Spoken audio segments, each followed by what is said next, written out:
Fala galera, bem-vindos a mais um vídeo aqui do canal Filho de Peixe. Muito prazer, eu sou André Siqueira e olha eu aqui de novo. Eu disse que eu voltaria e cá estou eu.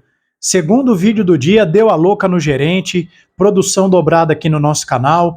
Esse é o nosso compromisso, sempre que possível, trazer mais assuntos para a gente buscar debater as coisas de forma aprofundada e também separada, né? Para não misturar alhos e bugalhos, como diria o outro, para a gente dar devida atenção para os assuntos. Quem não viu o primeiro vídeo, eu vou deixar aqui no final do vídeo, aqui naquela tela de recomendação, o vídeo sobre o qual nós falamos na hora do almoço, que é essa história de Pedro Caixinha mantido até o jogo de domingo contra o Fluminense, essa pressão em cima do treinador do Santos. É um vídeo em que eu dou a minha opinião sobre essa história de ficar criando prazos curtos, que diz mais sobre a falta de convicção dos dirigentes do Santos sobre qualquer outra coisa. E nesse segundo vídeo do dia, gente, vamos falar sobre um assunto muito importante que eu acho que tem passado batido ou não tão explorado quanto eu acho que deveria, que é o seguinte: a necessidade do Santos de reforçar o seu elenco, mesmo já tendo gastado bastante. Porque acho que você, torcedor do Santos, você, torcedora do Santos que está me acompanhando aqui, concorda comigo que bastou apenas 2 jogos do Campeonato Brasileiro para a gente ver que o Santos continua tendo carências no elenco. E nós vamos comentar aqui nesse vídeo sobre uma aposta que eu considero arriscada da diretoria do Santos de perder uma oportunidade de reforçar o seu elenco. Então esse é o tópico de agora. Não esqueça de se inscrever e ativar o sininho. Já estamos quase com 9.700. Quando chegarmos a 10 mil, sorteio de camisa oficial do Santos. Ela pode ser sua. Não esqueça de comentar. Deixe a sua opinião. A pergunta é: você acha que a diretoria do Santos está acerta ao não contratar ninguém nessa janela de exceção? Quero saber a sua opinião. A sua opinião é muito importante para mim e no canal Filho de Peixe, o torcedor do Santos tem vez e voz. E não esqueça também do like, de compartilhar o nosso conteúdo e, se você puder, apoie o meu trabalho virando membro. A partir de R$ 2,99 por mês, venha para o nosso grupo de WhatsApp que não para de crescer, e só na live de ontem, 4 novos membros. Eu estou muito feliz pelo crescimento do nosso canal. Vamos lá. Gente, você que já acompanha o meu trabalho há mais tempo, talvez essa parte do vídeo você ache enfadonho, mas eu preciso explicar. Só para o torcedor do Santos que eventualmente não saiba. André, o que é essa tal janela de exceção que você e tantos outros produtores de conteúdo do Santos falam? Gente, é uma janela que foi criada porque tinha uma distorção no calendário brasileiro, que era o seguinte: às vezes, sabe aqueles times que montam um time para um campeonato específico? Eu vou dar o exemplo do Água Santa. Quando o Água Santa chegou na final do Campeonato Paulista, o time do Água Santa não planejava chegar na final. Então eram jogadores que tinham contrato, quase todos eles, até o final da primeira fase do estadual. Só que o Água Santa foi avançando, e aí não ia ter jogador, porque o contrato dos jogadores acabava antes do final do campeonato. E aí, para que o Água Santa não sofresse um desmanche, a regra não foi criada para o Água Santa, mas para que os clubes do estadual, em geral, não tivessem esses desfalques, que seria algo pitoresco, se criou a tal da janela de exceção, que é um período que vai geralmente de março a uma parte de abril, em que os clubes podem se reforçar com jogadores que disputaram o campeonato estadual. Então, essa janela de transferências, que está aberta agora, abriu no dia 10 de março, e ela se encerra no próximo dia 11 de abril, no final dessa semana que nós estamos começando agora. E só podem ser contratados jogadores que estiveram registrados nos campeonatos estaduais. O jogador não precisa ter um segundo em campo sequer, mas ele precisa ter sido inscrito. Usando um exemplo do Santos, um exemplo que eu sempre uso, alguém pode contratar o Júlio Furt nessa janela de exceção? Não. Por quê? Ele não foi nem inscrito pelo Santos no campeonato estadual. Mas se o jogador foi inscrito e teve 1 minuto ou 1 milhão de minutos em campo, ele pode. E era essa oportunidade que o Santos deveria ter utilizado para reforçar o seu elenco. E aqui, na minha humilde opinião, quais são as carências que o time do Santos tem? A lateral direita, a zaga, um volante de velocidade e até mesmo, sendo honesto, um meia. Mas as mais graves são as 3 primeiras: a lateral, a zaga e a volância. Na meia, percebam que quando o Neymar não joga, já foi testado o Soteldo, já foi testado o Barreal, o próprio Raul Laser pode quebrar um galho. Então, a meia eu vou deixar para lá. Eu vou fingir que o Santos não precisa, ainda que nós saibamos que o Soteldo não é meia. Acho que você concorda comigo. Mas vamos lá. Lateral direita. E principalmente a volância. Para mim, é urgente que o Santos contrate, mas sabe-se lá por qual motivo o Santos não contrata. Na verdade, eu tenho uma suspeita. Eu quero saber se você concorda comigo. Tem o JP Sherman e o Léo Godoy.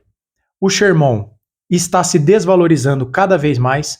Para mim, parece claro que ele não está pronto para ser titular do Santos, mas ele não sai do time porque o seu reserva imediato, o Léo Godoy, é ainda pior. Mas então por que, André, horas bolas, o Santos não contrata ninguém? Na minha cabeça, na minha leitura dos fatos, é porque o Santos está apostando que o Aderlan pode ser o chamado reforço caseiro para resolver os problemas do Santos. Eu vou voltar no Aderlan já já. E para a volância? O que o Pedro Caixinha está pedindo desde o final do ano passado? Um volante de pegada, de velocidade, de imposição. O Santos tentou o Thiago Maia e não conseguiu contratar. Dizem por aí que o William Arão está certo com o Santos, acertado com o Santos, mas ele só pode vir na janela do meio do ano. Por que então o Santos não mapeou o mercado atrás de um outro jogador? Acho que a aposta do Santos em mais uma solução caseira é o Zé Rafael, que, como eu disse na live de ontem, começou a carreira de 10, surgiu bem no Palmeiras de 8 e terminou muito bem sob o comando do Abel Ferreira de 5. Será que o Zé Rafael vai ser essa aposta caseira para a posição de primeiro volante? Mas agora vamos falar um pouquinho do Zé Rafael e do Aderlan. Percebam como essa aposta do Santos é muito arriscada. O Aderlan passou por uma ruptura de ligamento de joelho e é um jogador veterano, vai voltar sabe-se lá em quais condições. Olha o drama do Neymar para poder voltar a ritmo de jogo. E o Neymar é mais jovem que o Aderlan, inclusive. E o caso do Zé Rafael, se não é uma lesão de ruptura de ligamento, ele fez uma cirurgia na coluna. E a coluna é importante para tudo, para a gente ficar de pé, para a gente deitar, para a gente ficar sentado. Imagine o quão importante é a coluna para um jogador de futebol, que muda de direção, acelera, sobe para cabecear, precisa dar carrinho. Então percebam como é uma aposta arriscada. Aderlan e Zé Rafael podem ser soluções caseiras para o Santos? Podem. Mas não é brincar demais com a sorte? E se não for? A janela fecha, você sabe, torcedor do Santos, quando é a próxima janela? Só na virada de junho para julho. O Santos vai esperar o fim do semestre para se reforçar? Isso não é muito perigoso, gente? Isso não é muito perigoso? Se você tem a oportunidade de fazer agora, por que esperar daqui 3 meses, 4 meses? 2 meses que seja, né? Nós já estamos em abril. Então é uma aposta muito arriscada. E vamos falar da zaga, porque a gente não pode esquecer. Tenho profundo respeito e admiração pela carreira do Gil, mas é inegável que ele não começou bem o brasileiro. Ele acertou o miolo de zaga do Santos no Campeonato Paulista. Tava péssimo. Ou a gente se esqueceu que o João Basso jogou 5 jogos no Paulistão, gente. Eu não esqueci. O João Basso jogou 5 jogos. Para quem reclama da lentidão do Gil, alguém se esqueceu da dificuldade do João Basso de jogar? Alguém se esqueceu que o Luizão, que foi contratado, aparentemente ainda não está pronto também, porque é um jovem jogador, que até o começo do ano passado estava jogando a Copa São Paulo de Futebol Júnior pelo Novo Horizontino. O Luan Pérez, ninguém sabe o que está acontecendo, que ele não consegue se firmar. Então o Gil começou mal o Campeonato Brasileiro. Em que pese o bom Paulistão, o Santos jogou contra Noroeste, Água Santa, Inter de Limeira, Mirassol.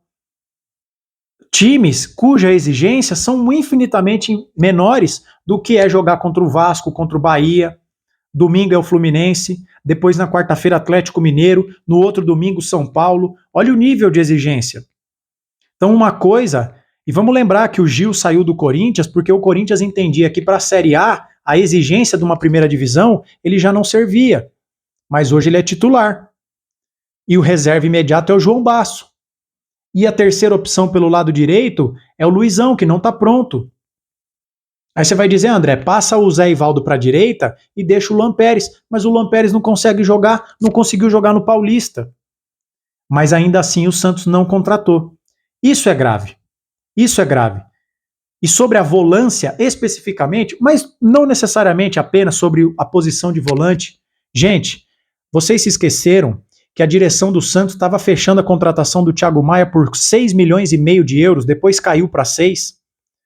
Fazendo uma conta aproximada aqui a R$ 6 o euro, dá mais de 30 milhões, quase 40 milhões de reais que o Santos estava disposto a pagar num jogador. Ele não veio, por toda aquela novela que o torcedor santista sabe bem qual foi, e o Santos, que tinha quase 40 milhões de reais para contratar um volante, agora não tem mais nada. O que mudou? Se os problemas persistem, por que o interesse no volante acabou? Então, isso é falta de convicção, isso é falta de coerência. A direção do Santos, o departamento de futebol do Santos, a análise de mercado, o scout, o CEO, o treinador do Santos se parou de insistir, tá errado também. A direção do Santos se acha que não precisa contratar, tá errada também. É uma aposta de risco. Existe uma janela aberta que é uma oportunidade de ouro para o Santos se reforçar, para garimpar destaques no Brasil inteiro. Jogadores dos mais variados estaduais, do Oiapoque ao Chuí, de leste a oeste. E o Santos deliberadamente decidiu não se reforçar. Isso é um erro e eu julgo que é um erro grave. Agora, para fechar o vídeo, André, você está dizendo então que a culpa é só da direção porque a direção não contratou? Não. A direção tem culpa porque quem tem a caneta e assina o cheque é a direção. Mas o treinador do Santos, já que não vai ter reforço, precisa se ajudar. Está claro que o JP Sherman só piora a cada jogo. Ele está sentindo a pressão, ele não está pronto para ser titular, mas o reserva não é cogitado dentro de campo. Então o que fazer? Hora de mudar o esquema. Hora de mudar o esquema. É 3 zagueiros a solução? Eu não sei. Será que o Sherman de ala dá resultado? Ou outra alternativa? Não sei, mas precisa testar. O que não pode é a sucessão, a insistência em erros que estão claros que vão levar o Santos para o lugar que nós já sabemos, a ruína. Então, o Schmidt precisa sair do time, muita lentidão, falta de pegada. O Sherman hoje precisa sair do time.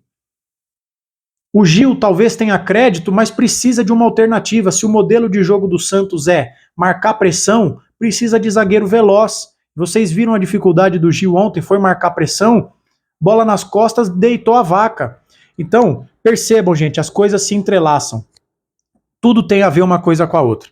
A direção optou por deliberadamente não contratar ninguém. Está fazendo vista grossa para carências que estão escancaradas.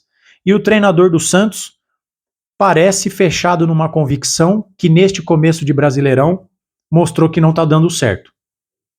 A direção do Santos precisa ajudar o treinador, mas o treinador precisa se ajudar. Errar é humano, persistir no erro é burrice. Qual a sua opinião? Acha que o Santos precisa contratar? O que você está achando dessa escolha do Santos de não se reforçar? Vai deixar tudo para corrigir na janela de junho? É um risco, não é? Para mim é. Quero saber se você concorda comigo. Se inscreva, ative o sininho, deixe o seu like, comente e compartilhe. Se quiser e puder, torne-se membro do canal Filho de Peixe, apoie o produtor de conteúdo, porque aqui no canal Filho de Peixe, o torcedor do Santos tem vez e voz. Nos vemos no próximo vídeo, um abraço a todos e até a próxima.